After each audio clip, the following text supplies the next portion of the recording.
Hello everyone, my name is Aparna. Today we are going to continue with our differentiation. I have already taught you two of the differentiation topics. That is two types of different differentiation. Now this is the third type of differentiation, or we can say we will now use both the two types in this third type of differentiation. Okay. First of all, let's see what is this. ठीक है. अब इसके पहले हम लोगों ने पढ़ा था, ये आपको मैंने फार्मूला लिखवा दिया था, एक बार फिर से ये फार्मूला देख लीजिए। अगर y जो है, ठीक है, अगर y जो है वो u का फंक्शन है और y जो है वो u का फंक्शन है और उसका फंक्शन कुछ और है, ठीक है, y जो है वो u का फंक्शन है और u जो है वो सपोज कर लेते हैं x का फंक्शन है। मींस फंक्शन के अंदर में ही यहाँ पर फंक्शन के ही अंदर में और दूसरे फंक्शंस हैं। तो ऐसे केस पे पहले dy जो है वो जिस चीज़ का फंक्शन है उसके रेस्पेक्ट में डिफ्रेंसिएशन होगा और उसके बाद में फिर u जिसका फंक्शन है उसका फिर से डिफ्रेंसिएशन होगा x के रेस्पेक्ट में। ठीक है, देख लीजिए फिर से। सपोज कि y जो है वो फंक्शन है, ठीक है, ये फंक्शन है उसका। अब इसका फंक्शन मीन्स f1 जो है खुद एक किसी और चीज़ का फंक्शन है। ठीक है, क्वेश्चन में जब आपको दिखाऊंगी तो आपको पता चल जाएगा। ये किसी और चीज़, ये एक इंडिपेंडेंट वेरिएबल है और इसी का एक क्या है, यहाँ पर एक और इसके ऊपर डिपेंडेंट है। ठीक है, मीन्स दो अलग अलग फंक्शंस हैं ऐसे केस पे। ठीक है, डी वाई, तो ऐसे केस पे सबसे पहले उस f1 का अगर आपका f1 का फंक्शन है तो f1 के रेस्पेक्ट में डिफ्रेंसिएशन होगा। उसके बाद फिर इसी f1 का फिर से डिफ्रेंसिएशन होगा x के रेस्पेक्ट में या फिर y के रेस्पेक्ट में, जैसा भी क्वेश्चन में दिया रहेगा। क्योंकि हम लोग को यहाँ पर डिफ्रेंसिएशन x के रेस्पेक्ट में करने के लिए कहता है, इसलिए हम लोग dy/dx लिखते हैं। अगर ये किसी और चीज़ के रेस्पेक्ट में होगा तो ये x का जिस चीज़ के रेस्पेक्ट में हम लोग डिफ्रेंसिएशन करेंगे वो यहाँ पर लिखाएगा। तो यहाँ पर देखिए फिर से y जो है वो फंक्शन है, ठीक है, फंक्शन है f का।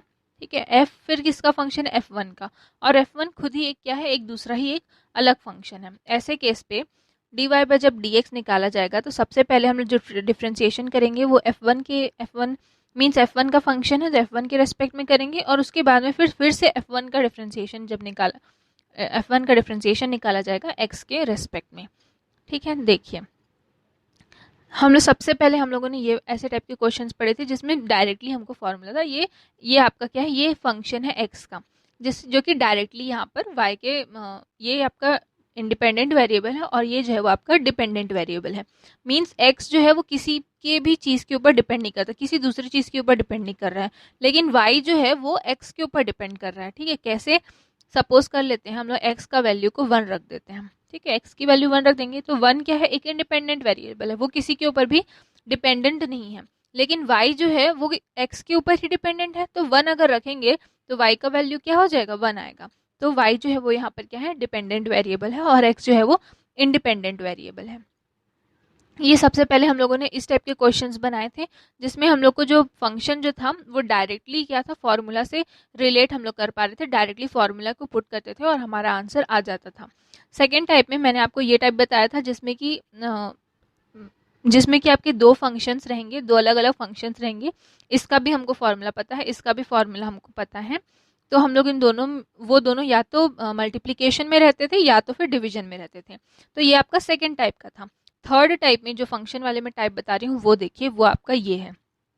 अब देखिए ये कॉस एक्स स्क्वायर, हमको किस चीज़ का फॉर्मूला पता है, कॉस एक्स का पता है।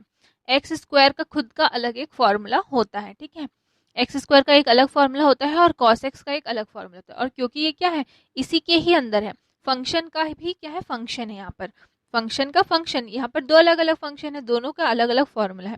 इस केस पे कैसे टाइप में क्वेश्चंस बनेंगे ये यहाँ पर आपको आज मैं बताऊंगी। ठीक है, लेट्स सी, देखते हैं।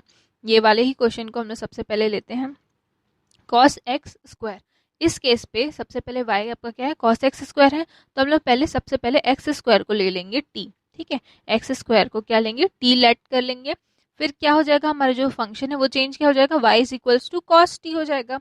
अब जब हम लोग डिफ्रेंसिएशन करेंगे, ठीक है, differentiation with respect to x जब करेंगे तो dy/dx, सबसे पहले जो cos t है वो पहले dt के रेस्पेक्ट में यहाँ पर क्या होगा, dt के रेस्पेक्ट में हम लोग यहाँ पर इसको मल्टीप्लिकेशन करेंगे।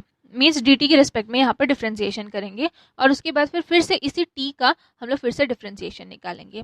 या फिर आप बोल सकते हैं कि जिस तरीके से हम लोग यहाँ पर डिफ्रेंसिएशन करते थे तो dy by dx लिखते थे, तो उसी तरीके से आप dy by dx लिख दीजिए यहाँ पर t की जगह में आप फिर से क्या कर दिए, dx डाल दिया।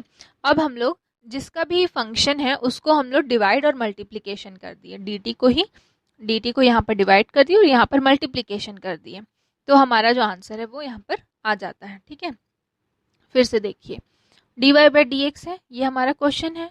अब हम लोगों ने dy by dx लिया, डिफ्रेंसिएशन किया, तो हम लोग इसमें यहाँ पर जिस चीज़ के रेस्पेक्ट में है पहले उसके रेस्पेक्ट में हम लोग यहाँ पर उसको डिफ्रेंसिएशन करते हैं। तो ये t के रेस्पेक्ट में है तो हम लोग यहाँ पर dt लेंगे। फिर इसके बाद t जो है, ठीक है, t है वो क्या है आपका, t जो है वो आपका x के रेस्पेक्ट में है, मीन्स t जो है वो x का फंक्शन है ना, तो यहाँ पर हम लोग dt को फिर से डिफ्रेंसिएशन करेंगे x के रेस्पेक्ट में।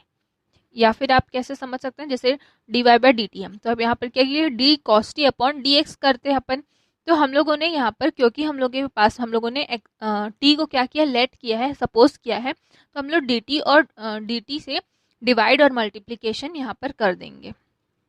तो डिवाइड और मल्टीप्लिकेशन करने के बाद में ये अलग अलग हो जाएगा, डिवाइड अलग हो जाएगा और यहाँ पर आपका मल्टीप्लिकेशन वाला जो टर्म है वो एक अलग हो जाएगा।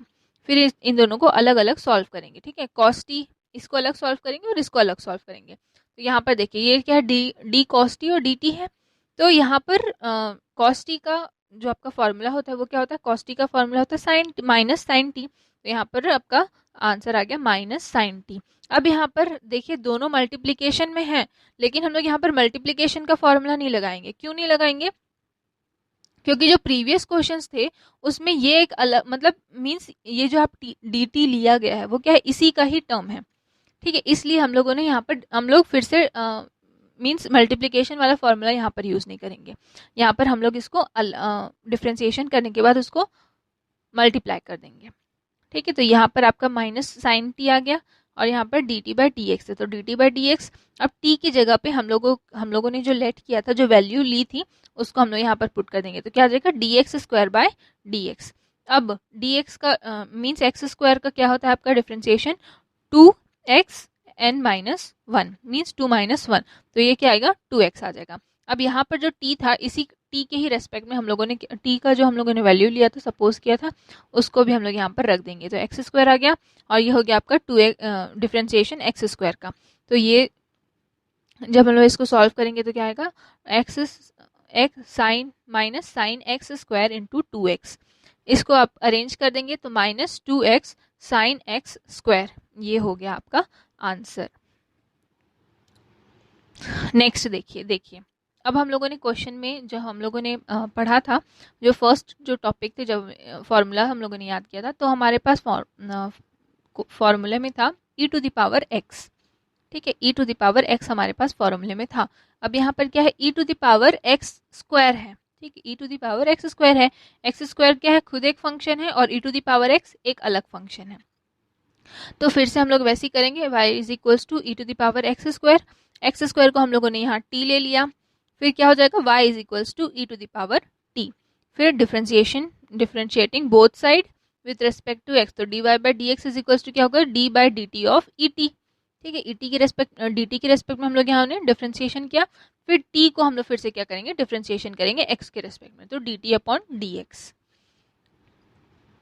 e to the power t को डिफ्रेंशिएशन करेंगे तो आंसर आएगा e to the power t, और वहीं dt बाई dx है। ठीक है, तो पहले हम लोग यहाँ पर t का जो वैल्यू है उसको यहाँ पर पुट कर देंगे, तो क्या आ जाएगा e to the power x का स्क्वायर, वहीं पर t के जगह पे यहाँ पर भी वैल्यू पुट कर दिए तो x स्क्वायर, फिर से x स्क्वायर का जब हम लोग डिफ्रेंशिएशन करेंगे तो आएगा आपका 2x 2 माइनस 1, सॉल्व करेंगे तो आएगा 2x, तो आंसर आ गया आपका 2x e to the power x square. ठीक है, ये आपके हो गए, ये ऐसी टाइप के आपके फॉर्मूला जो है वो बनेंगे। ये आपका कुछ होमवर्क है, ये आप होमवर्क अपना सॉल्व कर लीजिएगा। ये जो फॉर्मूलास है ये इसी जो मैंने अभी बताया, जो थर्ड टाइप है उसी टाइप से रिलेटेड क्वेश्चन है, इसको सॉल्व कर लीजिएगा, ये आपका होमवर्क है। नेक्स्ट इसके बाद में और कुछ आपके होमवर्क है, इसमें जो मैंने दिया है, जो क्वेश्चंस मैंने दिए हैं वो आपके सभी प्रकार के हैं, मीन्स जो फर्स्ट सेकेंड और थर्ड टाइप मैंने बताया वो उन तीनों टाइप के हैं, उसको आपको पहचानना है कि कौन सा किस टाइप में आएगा और फिर उसको सॉल्व करना है। ठीक है, ये देखिए cos x upon sine square x, फिर नेक्स्ट है 2e to the power x minus 1 upon x plus sine sec x into 10x root over a x plus b e to the power cos x into sine x sine 2x plus 3 10 square x cube minus 2x square plus x plus 9 9x cube minus 12x plus 2 2x upon 4 plus x cube x square into log x. ठीक है, ये हो गया आपका, ये आपके differentiation के कुछ टॉपिक्स, कुछ क्वेश्चंस हैं जो कि तीनों तरीके से हैं। ठीक है, जो मैंने 3 टाइप बताए हैं, तीनों तरीके में से कोई भी टाइप है उसको आपको पहचानना है कि कौन सा किस टाइप में आएगा और आपको इसको सॉल्व करना है। नेक्स्ट इसके बाद हम लोग इंटीग्रेशन स्टार्ट करेंगे, तो इसके लिए मैंने फार्मूलाज आपको दे दिए हैं, आप ये फार्मूलाज को तब तक नेक्स्ट क्लास के होने तक आप लोग याद कर लीजिएगा। ठीक है, देखिए ये जो है ये आपका इंटीग्रेशन का साइन है। इंटीग्रेशन क्या होता है ये जब मैं जब लेसन स्टार्ट करूंगी उसी टाइम पे मैं आपको और डिटेल इसके बारे में दे दूंगी। अभी जो फार्मूलाज हैं उसको आप अच्छे से याद कर लीजिएगा। ठीक है, तो ये आपका इंटीग्रेशन का साइन है, ऐसे ये आपका जो साइन है वो इंटीग्रेशन का है।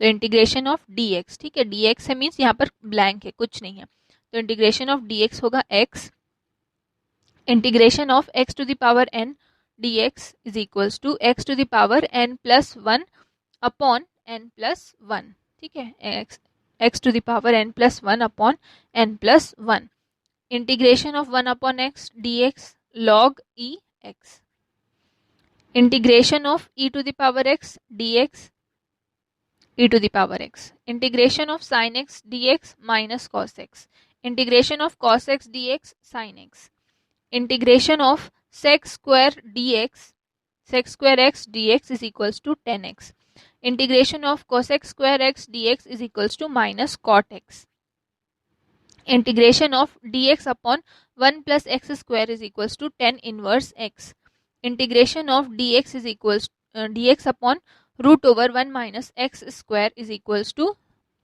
साइन इनवर्स x, वही integration of c into u to d x. ठीक है, c इंटू यू मीन्स अगर c कांस्टेंट है, u यहाँ पर कोई फंक्शन है और dx है तो आपका कांस्टेंट बाहर आ जाएगा और इंटीग्रेशन ऑफ u dx होगा।